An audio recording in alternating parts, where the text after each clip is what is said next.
Good afternoon, everybody, and welcome. My name is Maxwell King. I'm the president of the Pittsburgh Foundation. We are one of the major sponsors of this event, the other being the Heinz Endowments, that venerable Pittsburgh philanthropy. And together, we're very, very honored to welcome you all to this First Amendment for the 21st Century Conference. I'm so glad to see so many of you here today for the conference this afternoon and tomorrow at the Kappa School down the road. I think the attendance that we're getting is a good sign that Pittsburgh is a place that understands the critical nature of the First Amendment and the freedoms therein and the challenges for all of us today. I want to talk for a minute about this very impressive building where we're holding our conference today and why it's such an ideal setting for what we're going to be talking about. And then I also want to explain why two place-based philanthropies in Pittsburgh, who are pretty busy with a lot of other programs, would choose to take on the extra job of presenting a two-day conference on the First Amendment to the U.S. Constitution. But before I get into those, I want to do the important job of thanking the right people. I want to start by thanking those who are in the conference planning committee, particularly Jeannie Perlman, the senior vice president of the Pittsburgh Foundation, whose genius is really behind this whole event. The planning committee that has supported Jeannie has developed a fascinating agenda and attracted an array of speakers and presenters from a wide variety of perspectives who are going to be very, very interesting today. I want to thank our venue hosts, Janice Burley-Wilson, and the staff of the August Wilson Center. I want to thank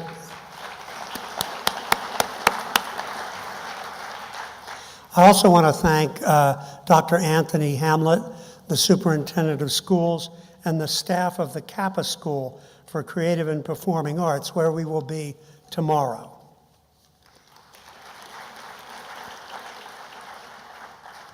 We're deeply grateful to our funders, in addition to the Pittsburgh Foundation and the Heinz Endowments, the Buttonwood Fund, the Henry John Simons Foundation. And we're also very grateful to our partners in developing programming for this event, the Knight Foundation and Media Impact Funders, the affinity group for philanthropies that fund media work around the country. We want to give special recognition to the executive director of Media Impact Funders, Vince Staley, who's been with the planning group from the very beginning a year ago. And finally, I'd like to add my personal thanks to the members of the board of directors of the Pittsburgh Foundation, some of whom are here today, for their support, not only in funding it, but in advising and counseling the staff as we've worked on the agenda for today's and tomorrow's events.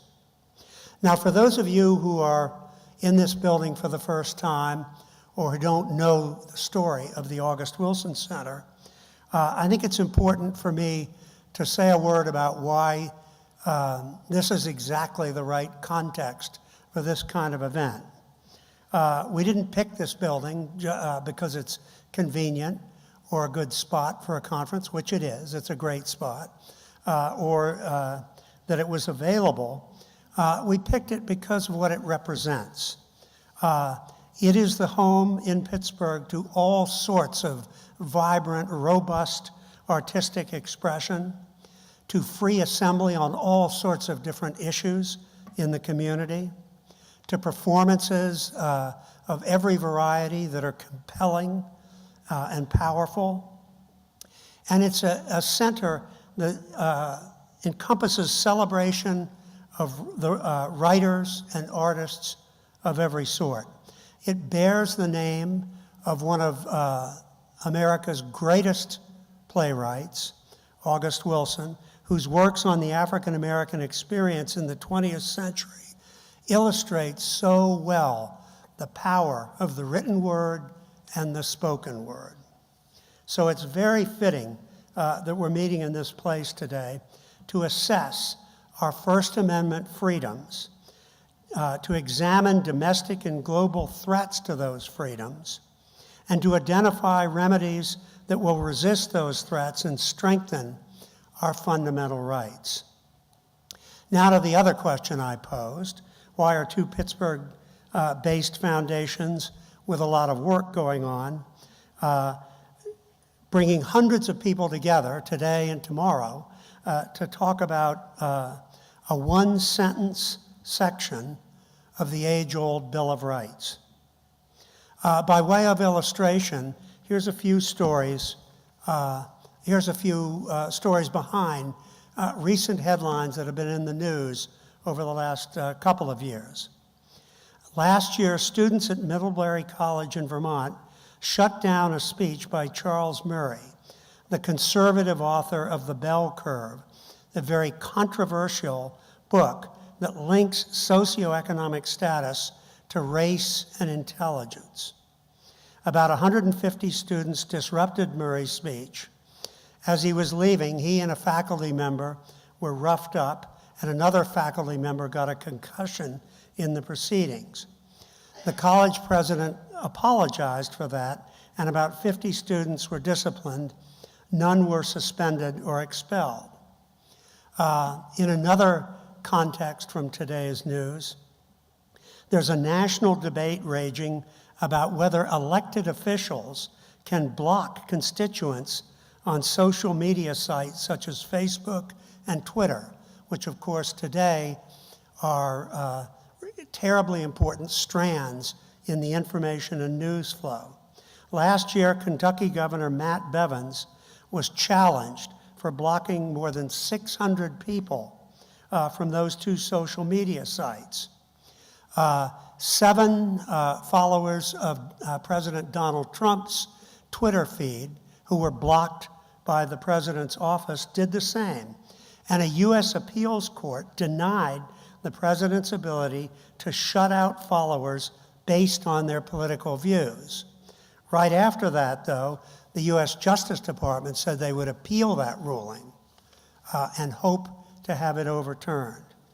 In June, the New York Times reported that the Justice Department has been confiscating phone and email records from one of its reporters for months as part of an investigation of possible leaks of classified and unclassified information to the media by a Senate Intelligence Committee aide. And the list goes on, as most of you know. These incidents in court cases and a host of others show a society's struggle to fully understand and be true to the values of the First Amendment.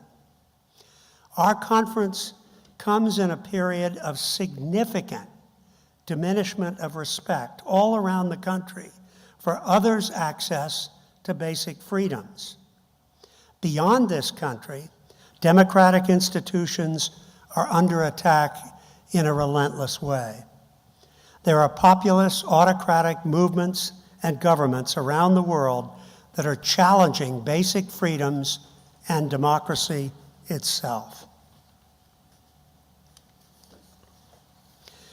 A Gallup Night report released earlier this year reveals that while 70% of U.S. college students say that they still support the freedoms embodied in the First Amendment, that percentage has dropped 8 points in the last 2 years. Freedom of speech, as we know, is all too often misunderstood or undervalued, and so is freedom of the press. As news outlets have proliferated in recent years, consumers have an almost overwhelming variety of choices from which to get information and a news and opinion and comment. And they have very little to base their thinking on as to which sources are good and reliable and which sources are not. The definition of news itself is often manipulated to feed personal and political agendas.